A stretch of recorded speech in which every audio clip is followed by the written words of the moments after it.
si no hagués trobat el que estaves tu dient, si no m'hagués trobat a tota aquesta gent amb la que comparteixo coses, el fet de ser com un altaveu de la música que m'agrada m'hagués cansat. Segur. Pràcticament tots els meus amics de l'actualitat, pràcticament tots, són gent que he conegut en concerts. O anant a, jo què sé, a presentacions de discos, o fins i tot de trobar-nos a una botiga de discos barallant-nos en certa manera per comprar el mateix disc.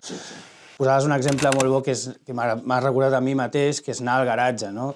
Jo soc de Poblenou i per mi anar al garatge era com descobrir això, no? Perquè podia formar part d'algú i també descobrir la música nova, no? Una altra cosa que crec que és fonamental i que no passa tampoc en tots els casos, en el nostre cas dels 4 o fins i tot dels 5, una cosa que tenim que ens fa diferent de molta gent en relació a la música és que cada dia podem descobrir a un nou grup favorito pel futur. Jo conec molta gent que li ha agradat molt la música, que està molt fotuda, però arriba un moment en el que ja no té un límit d'acceptació de noves bandes i ja no hi ha res nou que t'agradi. Això mateix. Sí, aquí tenim gana. I nosaltres som exemples de que podem descobrir grups nous constantment que ens molin. A mi el bo que té Spotify, que pues, molta gent no li agrada Spotify, ja ho entenc, però que et agafa els teus gustos musicals i dius, mira, esta banda nova te va gustar. I tu estàs escoltant una aleatòria i a l'algoritme et posa una banda i dius, banda, quina és? La mires i dius, m'agrada molt. I llavors comences a escoltar aquesta nova banda. El meu algoritme, per exemple, abans que comentàvem venint cap aquí fora de micro, el meu algoritme són gent com el Jordi Mella,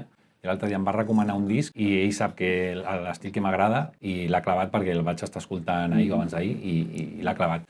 Que entenc que la gent escolti Spotify, no vaig en contra de la gent, però sí que és veritat que és una plataforma que no m'agrada per lo que representa i per com funciona i això, i el que no paga els artistes. Per això, l'algoritme per mi són els prescriptors musicals. Jo faig servir els dos. Per mi, tu ets un prescriptor musical que jo faig servir quan vull punt de proximitat. Això m'ho has comentat alguna vegada. Sí, perquè m'agrada molt les golfes, també un salut aquí per les golfes de Gelida, que també quan vull una mica més pop-rock, més aviat, més en català, però també faig servir l'Spotify, perquè molt que no ens agradi el que representa, perquè per mi, per exemple, per la meva feina, per escollir música nova o inclús per fer-me les playlists. He provat altres aplicacions, ho he intentat de totes les maneres sortir del cercle, però acabo tornant. Seguirem trobant alternatives i seguirem creient en aquests prescriptors que tinc sort de tenir les 6 mondos sonoros, no una, no, 6 mondos sonoros a la cabina, sempre preparades.